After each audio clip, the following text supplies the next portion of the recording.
My son's psychiatrist said when her patient shot himself, where'd he get a gun? No, looking introspectively, where'd he get the will? So it's just somebody else's fault. It's never the medications that I prescribed. Oh my God. Or like it was an everyday occurrence, and I was just sitting there flabbergasted and thinking to myself when she said, when she was finally, it said that he was okay to come off all his medications, and with his Seroquel, she said, wow, I am just so glad to see that he can still imagine and play, because so many children who are on this medication for any length of time lose that ability to play anymore. And I was just shocked and thought, how do you sleep at night? Right. I can't imagine taking somebody's creative ability from them. What could possibly be worse than making somebody into someone who they're permanently like a scarred. zombie? Yes, they're a permanent zombie. What could be worse than that? Tell me a disease that you would rather have than that. If a child commits suicide so often, it's just we didn't get to them soon enough. That's what it is. We didn't get to them soon enough. Because that takes the blame off of them completely. Or like children in foster care are 3 times more likely to be on a psychiatric medication than other children who were on Medicaid. The foster parents don't know. They don't know. When you go into the foster classes, they're told that medication is the answer. When your child is having these issues, get them in. Get them in. Those were the exact words. Get them in fast so that you can get their medication adjusted. And then the issues continue, or the child just kind of goes numb. Or the children die. Like or the children die. In Florida. When I got my little boy, he was on 8 50-milligram pills a day of Seroquel, the antipsychotic, which for a child under 50 pounds is really incredible. That was on top of his ADHD medication. He was so drugged and so violent, I was actually afraid of him, and we would hide our knives at night, our kitchen knives. When we'd go to bed as a family, because we were afraid that he would get up in the night and harm someone. He became so bad that he actually, in one of his foster homes, slaughtered their family pets with a kitchen knife. Oh, the foster mother came home and she sees this and she thought a burglar had gotten into the house.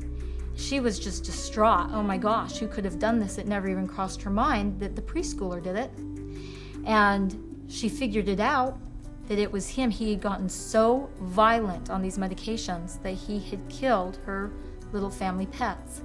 It was decided that he should go to the state hospital, and I left there and I decided that I would try him. They said I had 2 weeks to turn him around, and then the state hospital was still there if I couldn't do anything. And so I brought him into my home, and the first thing we did is tons of nutrition. Food in its most natural form, tons of raw food, tons of whole grains. That's what we did. Lots of real nutrition. And then we started taking him off of his medications. And he turned around so much that I became known in the caseworker's office as the miracle worker.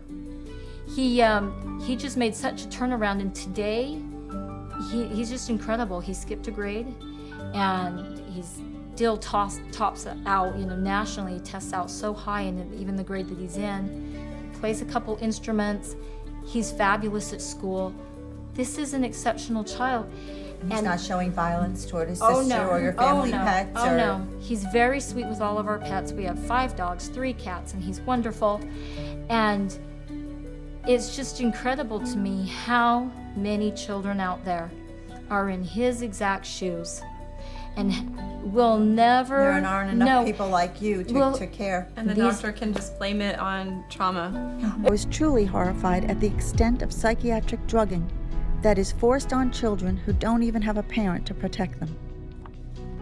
No one knows this better than foster child counselor Sonia Mohammed, who works with the County of Los Angeles, dealing every day with children diagnosed and forced to take psychiatric drugs.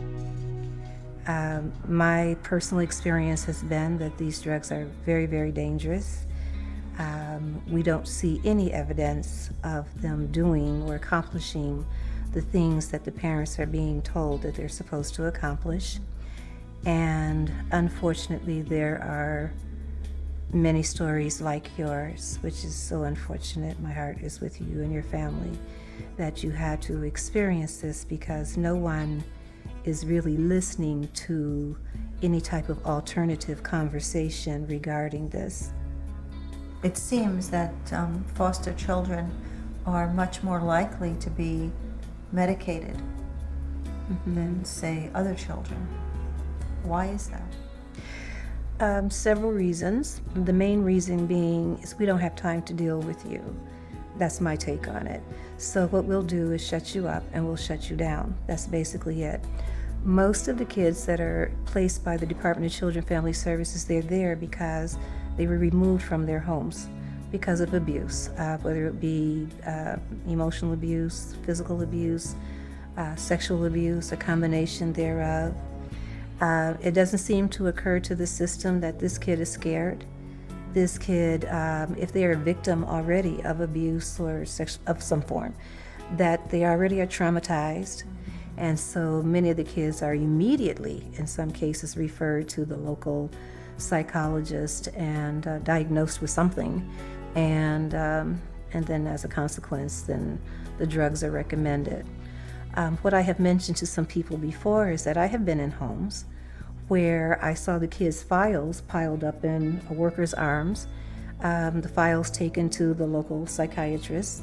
The psychiatrist write a diagnosis, write prescriptions, and they've never even seen the child. Based on what they've read in a file? Based on absolutely nothing, because there was nothing but the manager's or whomever case worker's word that this kid is acting out. So we don't even really sometimes have anything in writing other than they're not cooperating with the program, they're crying too much at night, they refuse to go to school in the morning, and that sort of thing. Just verbal information, not even any notes that the psychiatrist can actually follow. What type of diagnosis are they giving? Are they calling them ADHD? Well, always ADHD. Everybody is ADHD. That's the beginning one. And then bipolar, and then manic depressive. For foster kids, it's disastrous because many of them, they're bouncing from home to home, school to school, and they're not learning. And so, of course, they're learning disordered, and all of them are emotionally disturbed, and all of them are ADHD. And I would probably say in Los Angeles County alone, we have probably about 50,000 kids in the system. And I would be willing to say... In the foster care system? Yes, in Los Angeles County alone. We're not talking Orange County, any of the counties up north. What percentage of those do you think are on drugs? I would be willing to say from experience well over, somewhere between 50% and 75%. It's astounding. Thank you so much for everything. People have I cured? Well, there are no real cures right now in psychiatry. I have cured none of my patients. We're always challenged by our lack of knowledge. I mean, in fact, we don't know what the causes of mental illness are. Most mental illnesses, we do not know the cause. Of course, it would be nice to know exact reasons. We don't know if I give you a medication, if it is going to work or not. To a certain degree, it's trial and error. You never know if it's the right drug. I'm the Director of Research at the American Psychiatric Association. We don't know the etiology of really any of the mental disorders at the present time. If you can convince somebody that they've got a medical or biological problem, that the only thing that solves it is a pill, stands to reason you're going to sell more pills. If I can't get along with my husband, take a drug. If I'm feeling a little depressed, take a drug. We become a fast food, fast drug society. I don't know that there was ever a time in the history of the world where people have been drugged to the extent of what we're seeing today. The whole pitch appears to be to sell, market, and sell and market. My job and my pay was based solely on my ability to push drugs through my territory. We always did a full frontal assault. So we always came in, our product's the best. Are you going to write it? Are you going to write it? You're going to write scripts? The bottom line for you was it was a business and you had to get as many prescriptions as you needed. And you did it however you could. When a patient goes into a psychiatrist's office, probably 99% of people are going to receive a medication. The psychiatric community is completely responsible for the widespread use of psychotropic drugs. They don't need to report all their data. They don't need to report all the trials that they do. They only need to report the ones that they want. They didn't disclose that the researchers, almost every single one of them, had financial relationships with the pharmaceutical companies.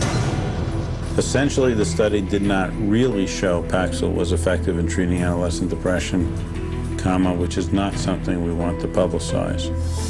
I was told that drug companies write checks to politicians on both sides of the aisle. Back off.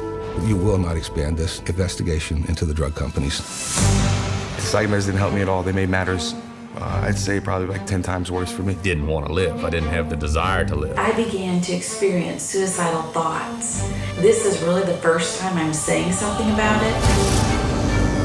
For the psychiatric drugs, the goal is to have as many people on them as possible. There are certain executives in the pharmaceutical manufacturers that have stated that one day in America, every person will be on drugs, healthy or not.